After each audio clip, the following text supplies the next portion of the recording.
श्री शिवाय नमस्तुभ्यम। दोस्तों, कैसे हैं आप? आशा करती हूँ सब ठीक होंगे और सुरक्षित होंगे। बैसाख का महीना चल रहा है दोस्तों।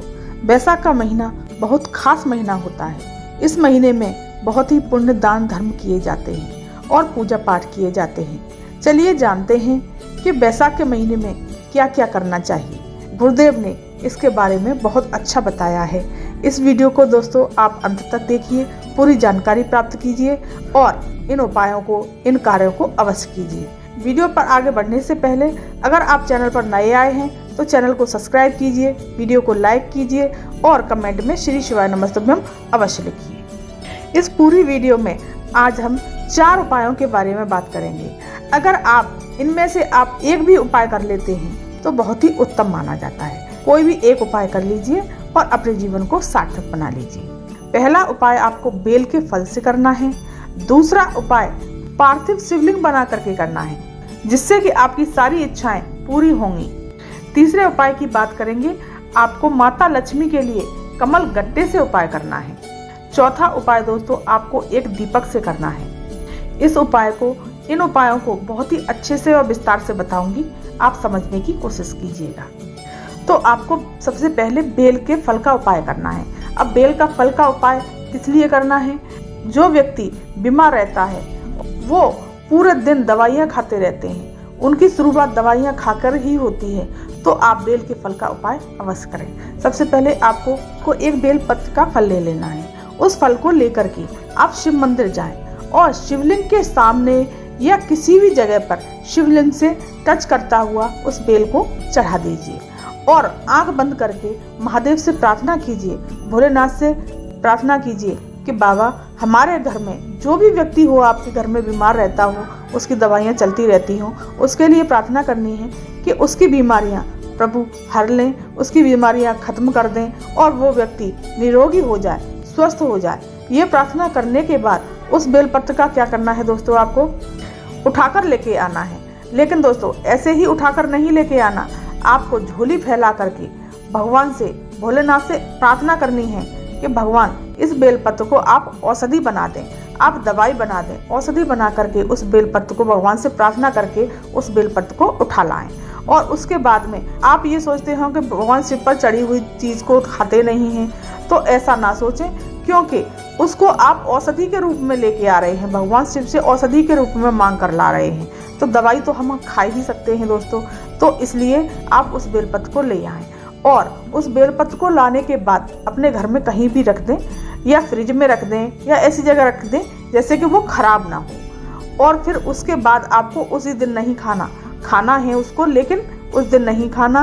पूरा बैसाख का महीना निकल जाए उसके अगले दिन आपको खाना है। जैसे कि 25 तारीख को बैसाख का महीना खत्म हो रहा है, तो आपको 26 तारीख को वो बेलपत्र फ्रिज में से निकालना है, तोड़ना है और फिर खाना है। चाहे उसका रस बना लो, चाहे ऐसे ही खा लो, जैसे जिस प्रकार से आपको खाना है वैसे खा लीजिए। उस व्यक्ति को खिला दीजिए जो बीमार है, जो बीमार रहता है, तो निश्चित ही दोस्तों उसकी बीमारी धीरे धीरे सारी खत्म होने लगेगी। कैसी भी बीमारी हो इससे खत्म हो जाएगी। और लेकिन दोस्तों हाँ, आपको ये बता दें कि किस दिन ये बेलपत्र चढ़ाना है। आप बैसाख के महीने में किसी भी दिन बेलपत्र को चढ़ा सकते हैं। सुबह चले जाएं, शाम को चले जाएं, जब आपकी इच्छा हो, जब आपका मन हो, तब ये शिवलिंग पर जाकर बेलपत्र चढ़ा देना है। ये बेलपत्र को जब खाएंगे तब आपको कुंदकेश्वर महादेव का नाम लेकर के इस बेलपत्र को खाना है। निश्चित ही दोस्तों आपकी बीमारी दूर हो जाएगी। पहले उपाय की बात कर ली है दोस्तों, जो कि बीमारी के लिए थी। अब जानते हैं पार्थिव शिवलिंग का उपाय कैसे करना है। दोस्तों ये पवित्र महीना है बैसाख का महीना। भोलेनाथ को बैसाख का महीना और सावन का महीना बहुत ही अति प्रिय है। आपकी कोई मनोकामना है, इच्छा है, जो बहुत दिनों से प्रयास कर रहे हैं, वो पूरी नहीं हो पा रही, तो आपको इस काम को अवश्य करना चाहिए। आपको बैसाख के महीने में किसी भी एक दिन, कभी भी जा सकते हैं, किसी भी एक दिन बेलपत्र के पेड़ के नीचे चले जाना है। जो बेलपत्र के पेड़ की जो मिट्टी होगी, उसी मिट्टी को निकाल करके उसी मिट्टी से बेलपत्र के नीचे ही पार्थिव शिवलिंग का निर्माण करना है और वहां पर विधि विधान से पूजा करना। घर के हर सदस्य को पूजा करनी चाहिए। अगर आपको ऐसा नहीं करना कि 2 लोग कर रहे हैं 2 लोग नहीं कर रहे, अगर कोई बात नहीं है तो अपनी इच्छा होती है कि कोई करता है कोई नहीं करता है, लेकिन आप कोशिश करना कि सभी लोग एक बार आकर उनके ऊपर जल अर्पित करें। बैसाख के महीने में पार्थिव शिवलिंग बनाकर उसके घर का हर सदस्य भगवान शिव पर जल अर्पित करता है तो उसके घर में कभी भी कोई समस्या नहीं आती, कभी भी कोई परेशानी नहीं होती, हमेशा खुशी रहते हैं। और अगर आपकी कोई मनोकामना रहती है तो वो मनोकामना भी पूरी हो जाएगी।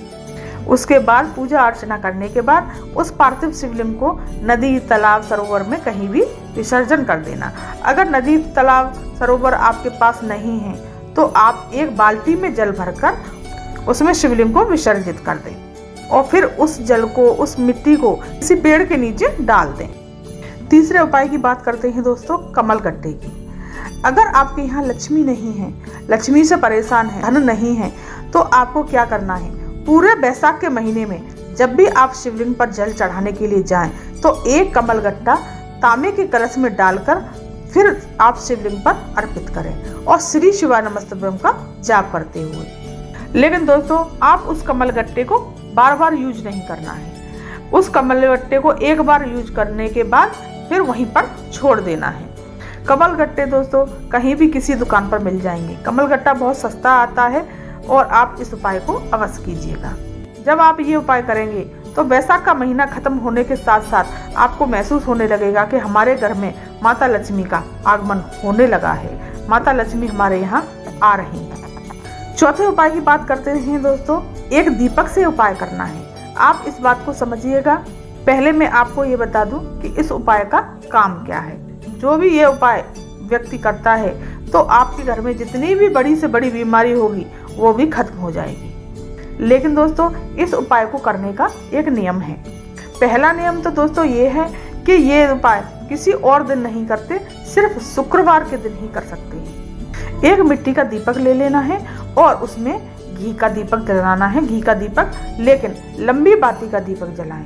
लंबी बाती का दीपक बेलपत्र के पेड़ के नीचे जला दें और एक वहीं पर एक छोटा सा आसन ले लेना है। वही आसन बिछाकर आपको बैठ जाना है और फिर उसके बाद आसन पर बैठने के बाद आपको महामृत्युंजय मंत्र का जाप करना है। उस मंत्र का जाप कम से कम आपको एक बार तो जरूर करना है। अगर 2-3 बार कर लेते हैं तो बहुत अच्छा है, लेकिन एक बार तो आप उस मंत्र का जाप अवश्य करें। जो भी व्यक्ति आपके घर में बीमार है उसको ये उपाय कराकर देख लीजिए, निश्चित ही आपको लाभ प्राप्त होगा। देखना दोस्तों बीमारी कैसे दूर हो जाती है आपको पता भी नहीं चलेगा। महामृत्युंजय मंत्र उस बीमार व्यक्ति से जरूर बुलवाना है। अगर वो व्यक्ति बीमार है, ज्यादा बेड पर पड़ा हुआ है, तो इस काम को आप खुद भी कर सकते हैं उस व्यक्ति के लिए। दोस्तों मैंने ये कोशिश की है आपको ये 4 उपाय बताने की। अगर ये उपाय, ये जानकारी आपको अच्छी लगी हो तो बैसाख के महीने में ये उपाय अवश्य कीजिए। ये बहुत पवित्र और पावन महीना माना गया है। भगवान शिव को बहुत पसंद, बहुत प्रिय महीना है। तो आप इन उपायों को अवश्य करके देखिएगा, आपके जीवन में अवश्य लाभ प्राप्त होगा। ये वीडियो अगर आपको पसंद आई हो तो चैनल को सब्सक्राइब कीजिए, वीडियो को लाइक कीजिए और कमेंट में श्री शिवाय नमस्तुभ्यम अवश्य लिखिए। धन्यवाद।